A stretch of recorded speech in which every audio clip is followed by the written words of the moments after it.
말씀으로 하루를 여는 복된 새벽, 하나님께서 우리에게 주시는 귀한 말씀은 구약성경 욥기서 18장 5절에서 6절까지 되겠습니다. 온라인으로 동참하는 여러분도 다 함께 성경을 펴주시고 같이 말씀 속으로 들어가 보실까요? 악인의 빛은 꺼지고 그의 불꽃은 빛나지 않을 것이요 그의 장막 안의 빛은 어두워지고 그 위에 등불은 꺼질 것이요. 아멘. 욥의 친구였던 빌닷의 성격은 번개같이 급하고 아주 직설적입니다. 대화도 너무 날카롭고 강한 직설화법을 쓰고 있습니다. 자신의 말에 자꾸 토를 달고 있는 욥을 향해서 네 입이 너무 강풍 같다, 네 일이 폭탄 같다라고 이야기합니다. 이 말은 네 말이 미쳤다는 것입니다. 안정감이 없다고 이야기합니다. 8장 2절에 보면 네가 어느 때까지 이런 말을 하겠으며 어느 때까지 네 입의 말이 거센 바람과 같겠는가. 여러분, 얼마나 욥의 입장에서는 자괴감을 느끼고 수모를 겪는 그런 언어입니까? 그러면서도 희망을 선포합니다. 네 시작은 미약했으나 네 나중은 심히 창대하리라. 욥이 지금이라도 회개하고 돌이키면 회복될 거라고 하는 희망의 메시지를 전하는 겁니다. 그런데 18장에 등장하는 빌닷은 욥이 망할 수밖에 없는 이유를 쭉 제시합니다. 아주 부정적입니다. 희망의 말은 단 한마디도 건네지 않고 오직 악인이 겪을 최후의 모습을 욥 너를 통해서 볼 것이라고 독설을 퍼붓고 있습니다. 이것은 저주입니다. 하나님의 주권을 침해하는 발언이고 잘못된 언어인 것이죠. 그러나 빌닷의 말이 100% 다 틀린 것은 아닙니다. 우리도 어디선가 들었던 말들입니다. 일반적으로는 옳은 말이지만 욥에게 하는 말로는 적합하지 않습니다. 그래서 우리는 욥기서를 읽을 때에 빌닷의 말에 아멘으로 응답하는 것은 마음이 매우 불편합니다. 동의할 수 없는 것들이 있습니다. 정말 조심해야 됩니다. 옳게 보이는 교훈도 그것을 절대화시켜서 모든 경우에 다 적용하는 것은 무리하고 적당하지 않을 수 있다는 것이죠. 예를 들어서 이 사람은 이런 사람이다라고 규정하면 다른 것은 하나도 다 안 돼도 된다고 생각할 수밖에 없는 것 아니겠습니까?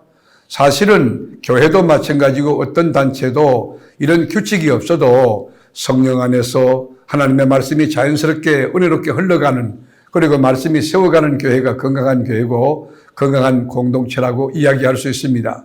욥은 여기서 굴복하지 않습니다. 19장 25절에 보면 욥은 나의 구속주는 살아계신다. 살아계신 하나님, 후일에 그가 땅에 서서 모든 것을 평정할 것을 굳게 믿었던 것이죠. 자신이 죽음에 이를지라도 죽음 너머에서 그를 다시 일으키실 하나님을 믿었던 것입니다. 진리가 승리한다는 겁니다. 의로움이 승리한다는 것입니다. 예수님의 고난 자체가 아주 무지한 고난 아닙니까? 예수님이 죄를 아십니까? 죄가 있습니까? 예수님을 따르는 제자는 그런 고난을 겪을 수 있다는 것입니다. 아무리 의롭게 살아도 바르게 살아도 하나님과 온전한 관계를 믿고 하나님 앞에 충성하고 말씀에 순종하고 살아도 우리 예수님이 로마법에 의해서 이 절차에 따라서 사형언도를 받은 것처럼 우리 그리스도인도 바르게 살아도 어려운 가운데도 고난이 있을 수 있다고 하는 것입니다. 예수님이 당한 고난은 인류를 구원하기 위한 하나님의 섭리를, 하나님의 구속사를 이루기 위한 그 죽음이고 고난 아니겠습니까? 우리 예수님은 신도도 때로는 다른 사람의 구원을 이렇게 하기 위해서, 다른 사람을 세워주고 살려주기 위해서 억울한 고난을 받을 수 있습니다. 욥은 고난 속에서도 구원에 대한 열망을 가지고 구속자를 바라보는 새로운 차원으로 신앙을 성하고 있는 것을 볼 수 있습니다. 굉장히 성숙한 사람이지요. 욥은 지금 지향의 불구덩이 속에 있지만은, 그러나 그 신앙을 보면 점점 번쩍번쩍 빛나는 보석, 보화로 바뀌어지고 있는 것을 우리가 볼 수 있습니다.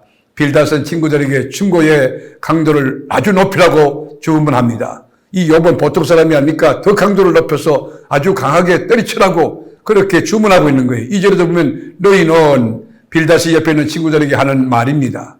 공동번역을 보면 당신들은 언제까지 입을 다물고 있을 참이요.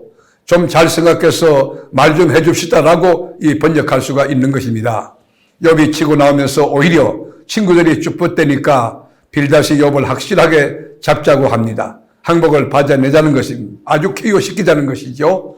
그래서 5절부터 21절까지 빌닷은 욥을 정상적인 상태로 보지 않고 정상적인 논쟁을 하지 않고 막말을 막 쏟아냅니다.